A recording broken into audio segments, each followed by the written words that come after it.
Постоењето на заедницата позната под името македонци муслимани, но исто така и како торбеши, која денес живее во Република Македонија, непосредно е поврзано со османлиското владење. Кога во 14-тиот и почетокот на 15-тиот век османлиите го освоиле Балканскиот полуостров, тоа донело големи промени во сите сфери од животот, но се чини највпечатливи биле промените што се случиле во демографската сфера. Еден од најважните фактори кои влијаеле врз овие демографски промени било ширењето на исламот меѓу христијанското население. Процесот на исламизацијата во Македонија започнал уште од самиот почеток на османлиското владење и се одвивал со различно темпо. Иако ширењето на исламот траело речиси до крајот на османлиската доминација на Балканскиот полуостров, најсилниот бран се случил во 16-тиот век, при што замавот бил посилен во градовите. Сепак, процесот на исламизацијата во споменатиот период бил силен и во руралните средини, иако не со иста динамика и не со исти размери како во градовите. За разлика од урбаните средини, исламизацијата во селата зафатила помал процент од населението. Кога станува збор за територијата на Македонија, само 3% од вкупниот број селско население било зафатено со исламизација, при што повторно ширењето на исламот не било насекаде рамномерно, ниту територијално, ниту временски. Како карактеристични примери каде исламизацијата имала помасовен карактер, може да се издвојат Родопскиот крај во југоисточна Македонија, 17 век, и Западна Македонија, особено Дебарскиот регион. Исламизацијата во Западна Македонија, во регионот каде денес во најголем дел се концентрирани македонците со исламска вероисповед, започнала во втората половина на 15-тиот век, но широк замав зела кон средината на 16-тиот век. Особено периодот меѓу 1540 и 1580 година биле впечатливи. Исламизацијата на Балканскиот полуостров може да се каже дека започнува веднаш со доаѓањето на османлиите, односно со првите османлиски освојувања. Меѓутоа, нејзиниот вистински полет се случува во 16-тиот век. Според пописите на населението од 15-тиот век, постојат податоци веќе за исламизирани христијани, меѓутоа нивниот број е многу мал и тоа е резултат на поединечно доброволно прифаќање на исламот. Во 16-тиот век, кога Османлиската империја го достигнува својот воено-политички зенит, започнува многу помасовна исламизација на целиот Балкански полуостров и последиците од таа исламизација се можеби најтрајните последици кои се случуваат на Балканскиот полуостров од османлиското освојување. На територијата на Македонија таа исламизација исто така започнува во 16-тиот век, посебно во втората половина и трае речиси до крајот на османлиското владење, со тоа што нејзиниот интензитет е многу помал во следните векови. Причината зошто христијанското население го прифаќа исламот можат во најголема мера да се сведат на економскиот фактор. Немуслиманите, не само христијаните, туку и еврејското население и сите немуслимани биле подложени на нешто по-голем даночен притисок, би рекол, односно плаќале по-големи даноци во однос на муслиманското население и тоа ја правело нивната положба малку потешка. Исто така тие како немуслимани немале право да учествуваат во тој класичен османлиски период во административните органи на државата, ниту можеле да служат војска, да бидат дел од османлиската армија, со исклучок на јаничарите, кои се христијани кои го прифаќаат исламот. Од тие причини немуслиманите може да се каже дека биле граѓани од втор ред во Османлиската империја и прифаќањето на исламот, која била државна религија во Османлиската држава, за нив значело многу по-лесна економска позиција во општеството, ослободување од известни даноци, како што бил, например, арачот или џизието, и многу полесна екзистенција. Овие македонци со исламска вероисповед денес, но и во историографијата, се познати по други имиња, од кои најекспонирано е името Торбеши. Во врска со нив постојат неколку нерешени историски прашања, но исто така и современи политички контраверзии. Меѓу нерешените историски прашања спаѓа проблемот за името Торбеши. Една од најраширените и најпопуларни варијанти за потеклото на името Торбеш е дека тие го добиле ова за нив навредливо име од своите соседи христијани, поради тоа што ја продале својата христијанска вера, односно го прифатиле исламот за торба брашно, торба пченка или торба урда. Зборот Торбеш има неколку научни предпоставки, а ја би го сметал за една како највалидна според она литература што се ја изучувал, дека е тоа Торбеш која опишува една економска популација, а не етничка.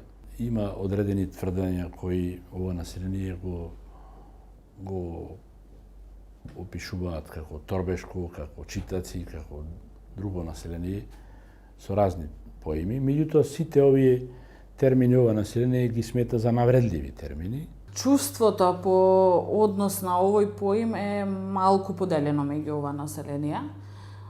Јас сум пораснала и се уште ми е непријатно кога некој го користи зборот, но се создаде и добар дел од ова население кое што се поистоветува и кое што гласно се бори за создавање на ова нација.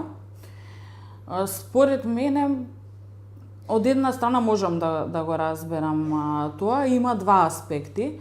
Првиот аспект е потребата да припаѓаш некаде. Имаше моменти за кои што веќе разговаравме, каде што порано биле омаловажувани само поради религијата, иако се македонци. За мене поимот Торбеш е навредлив затоа што останатите кон мене се однесувале како отпадник од христијанската религија. Го користеле и македонците првославни, го користеле и албанците и турците. Лично јас не се чувствувам, ниту сметам дека во Македонија треба да се чувствуваме како посебна етничка заедница или како посебна нација, Торбеши, бидејќи, како што кажав, ние сме дел од македонската нација и македонец не мора да значи дека треба да биде само православен, може да биде муслиман, католик или останат. Некои истражувачи сметаат дека поимот Торбеш доаѓа од персискиот збор торба кеш, што значи човек кој носи торба.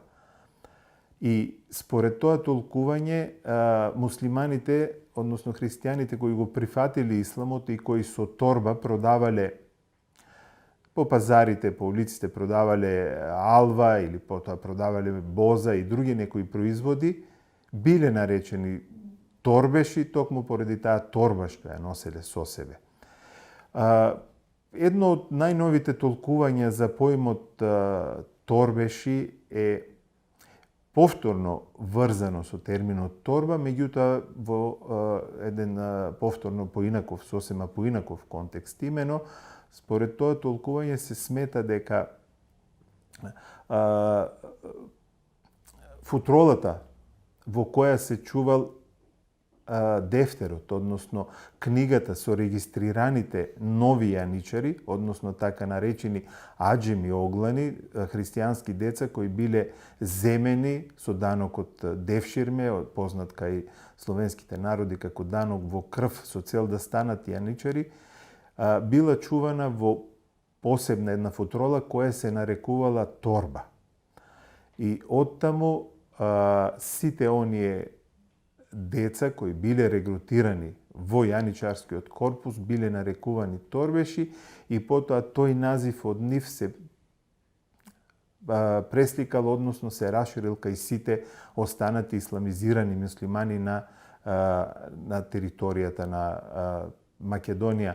Ова толкување останува недоречено затоа што е спорно зошто само биле наречени торбеши луѓето од Западна Македонија, а не и сите останати јаничари кои биле земени по пат со данокот во крв, бидејќи се знае дека јаничари биле собирани од целата територија на Македонија, на Балканскиот полуостров, а името Торбеши останува ограничено само на територијата на исламизираните на Западна Македонија. Не викајте ме Торбеш, зошто звездите ќе ми изгаснат во очиве и ќе се исцедат како солзи на доенче. Не викајте ме Торбеш, зошто сонцето пци ќе ми го излокаат и кобили со врели копита градиве ќе ми ги здробат. Не викајте ме Торбеш, зошто ќе ми пресушат потоците во жиливе, а утробава одрана кожа ќе ми се стори. Освен името Торбеши, оваа заедница во различни средини е нарекувана и со други имиња. Така во Кичевско има примери каде македонците муслимани се нарекувани со името читаци. Потеклото на овој назив е од турскиот збор читак, кој е сложенка од зборовите чит, што значи плот, плет, ограда, и ак, што значи бел. Според преданијата, османлиските власти ги терале новите муслимани, плотовите на куќите да ги веросуваат во бело, со цел власта да ги препознава и да се однесува кон нив како кон муслимани. Во Кичевско тие биле нарекувани и аповци, што доаѓа од албанскиот збор апо, со значење братко бре и слично. Во Струшко присутно името потури, што наведува на тоа дека овие луѓе биле потурчени. Сепак, историската вистина е дека тие никогаш не биле потурчени, туку дека само го прифатиле исламот, задржувајќи го својот јазик. Во Долна Жупа ги нарекуваат естовци, затоа што за трето лице еднина од помошниот глагол сум, наместо формата е, ја користат формата ести. Во Долна Река се познати како куорки, со значење плашливци, поради тоа што од страв ја смениле верата, а поврзано е со турскиот глагол коркмак, со значење се плаши. За македонците муслимани од Голобрдо познат е називот улуфи, кој дошол од праксата во говорот на тие луѓе да го употребуваат зборот улувбре. Ѓорѓија Пулевски во опишувањето за македонците муслимани од гора ги нарекува јеновци, затоа што броењето секогаш го започнувале со јен, а не со еден. Сепак за оваа група преовладало името Горани, добиено според областа во која живеат. Македонците муслимани во периодот по прифаќањето на исламот остануваат, да кажем, заглавени меѓу исламот и христијанството. Тие поминуваат низ една фаза која е позната како криптохристијанство, односно двоверство. Тие ги практикуваат официјално сите оние обичаи кои се карактеристични за исламската вера и официјално тие одат во џамија и ги практикуваат, ги прават молитвите, меѓутоа во своите семејства тие остануваат верни на својата вера, односно на христијанството, и тајно го практикуваат христијанството. Постои, например, една фетва, една наредба од Дебарскиот муфтија со кој се забранува да се употребуваат двојни имиња за новите муслимани. Тој спомнува, например, дека еден Дамјан еден Хусейн во исто време се вика и Дамјан, еден Мустафа во исто време и Богдан. И додека се во јавноста тие ги користат муслиманските имиња, додека дома ги користат своите христијански имиња. Долг период овие нови муслимани остануваат верни на обичаите христијански, потајно ги практикуваат тие христијани. Сите од нив ги знаеле своите поранешни имиња и на денот, на имен денот, кога тој ден се празнувал во христијанскиот календар, тие кршеле колач или потајно оделе во црква. Исто така потајно тие ги крштевале своите деца, потајно се венчавале и сето тоа трае, би рекол, до крајот на османлиската доминација, дури и подоцна. При едно истражување од 30-тите години во Тетовско, например, откриени се икони задзидани во дзидовите на муслиманските куќи. Еден дел од куќата се нарекувало кандилово ќоше, ондо агол за кандилото, каде повторно потајно било палено кандилото. Многу најголем дел од тие муслимани се крстеле бидејќи со тоа сметале дека ќе бидат заштитени и дека ќе бидат лошите и зли сили одстранети од нив.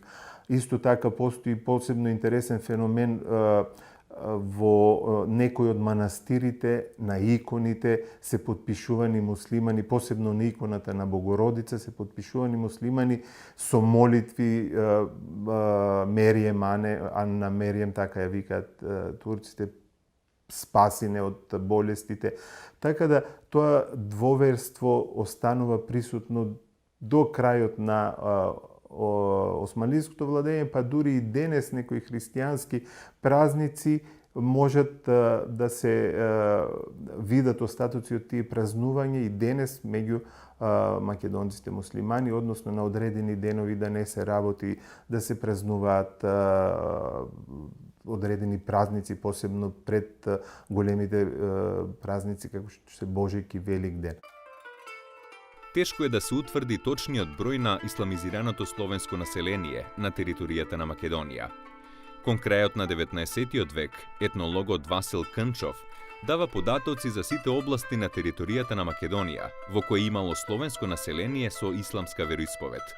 Според неговите информации, на територијата на цела Македонија имало вкупно 308 села во кои живеело ова население, а вкупниот број изнесувал околу 150.000 лица.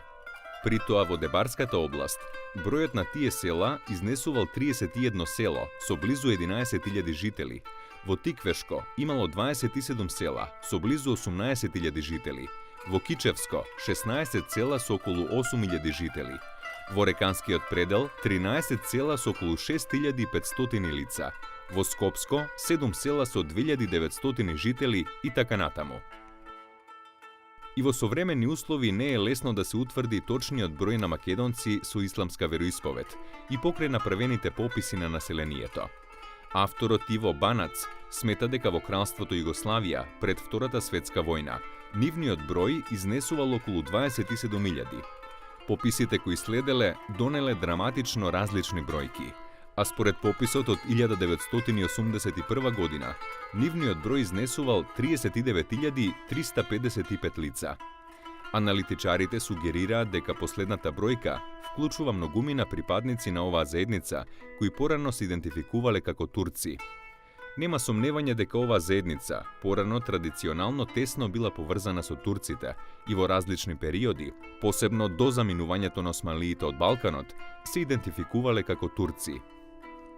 Меѓутоа, кога во 1944 година, во рамките на Југословенската заедница беше создадена Република Македонија, македонскиот идентитет започна да биде се поприсутен меѓу нив. Токму поради различната лингвистичка и верска припадност, идентитетот на оваа заедница одсекогаш бил поделен меѓу трите најбројни заедници во Република Македонија – македонците, албанците и турците. Долговековното поистоветување на исламската религија со турците, кои биле носители на таа религија на Балканот, е една од причините поради кои еден дел од тоа население се идентификува со турскиот идентитет. Таа поврзаност со турците и Турција предизвика во периодот меѓу 1954 и 1960 година голем број семејства да се иселат во Република Турција, со што некои села останаа преполовени, а некои целосно запустеа, како на пример селото Болетен во областа Долна Река во долината на Радика. Денес, кога се зборува за македонците муслимани, пред се мисли на оние македонци од селата и градовите кои не претрпеле понатамошно одредување, односно деетнизација и покрај големите притисоци од страна на одредени етникуми. Македонците биле исламизирани, речиси насила, од повеќе причини, но пред се поради остварување на војно-стратешките цели на Османлиската империја. Македонците муслимани успеале да го зачуваат основните белези и карактеристики, својствени за македонскиот народ, со што го зачувале македонскиот идентитет, иако имало големи напори за бришење на остатоците од предисламскиот период, и тоа на јазикот, фолклорот, обичаите, традицијата и останатите карактеристики. Македонците муслимани никогаш во минатото не го поставувале националното прашање за себе, бидејќи тоа, како такво, во исламот не постои, и затоа ова македонско население останало национално необоено, односно погрешно национално идентификувано до ден денеска.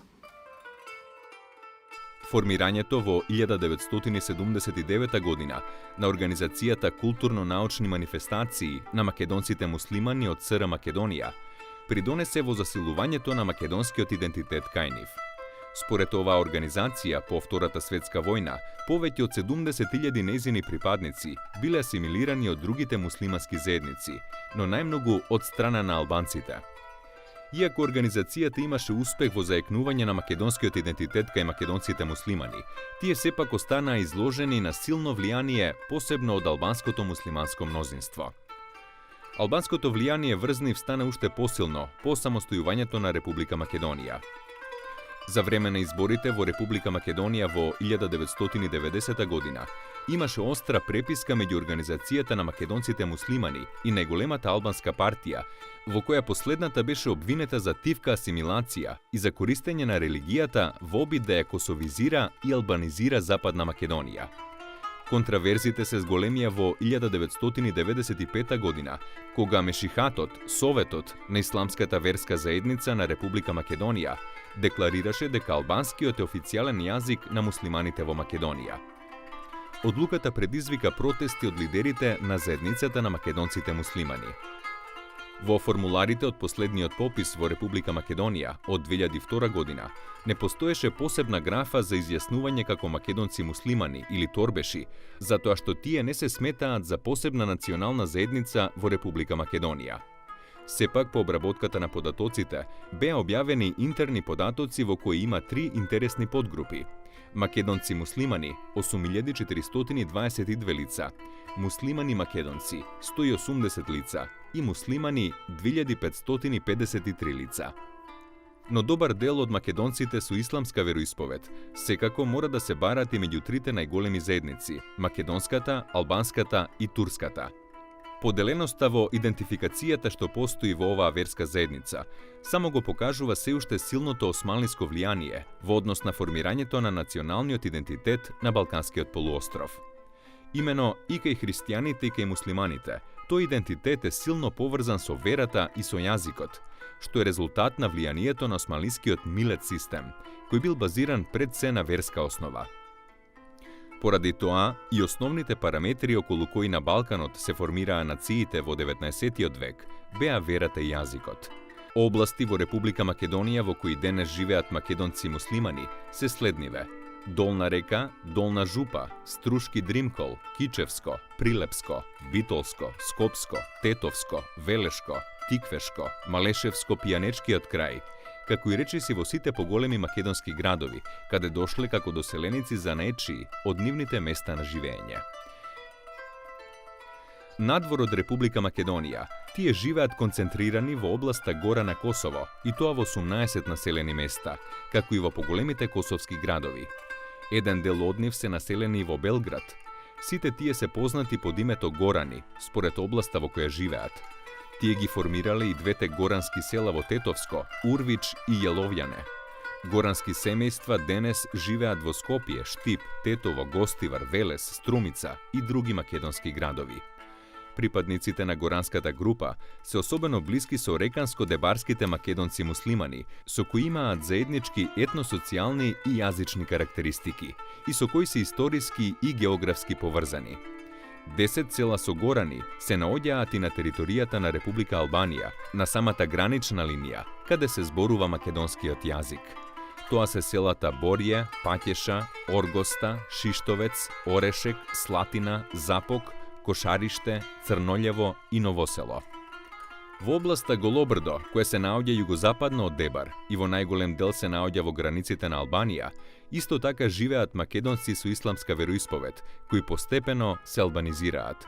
Во оваа област има 32 села, од кои во 16 живеат македонци муслимани.